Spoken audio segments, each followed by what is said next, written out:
देख लेने एहन जमाए माए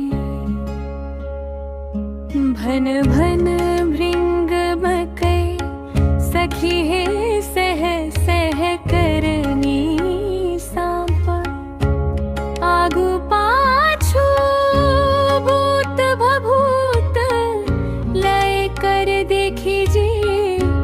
थर थर कांप गे माई बाघक छालक पहिरन देखल लटपट बस हसबा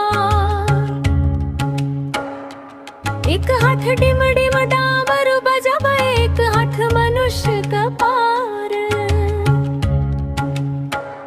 गे माई जजा जुट सिर छाउर लगाओ गर बीच शोभे रुद्र देखी तहि रूप हो मैना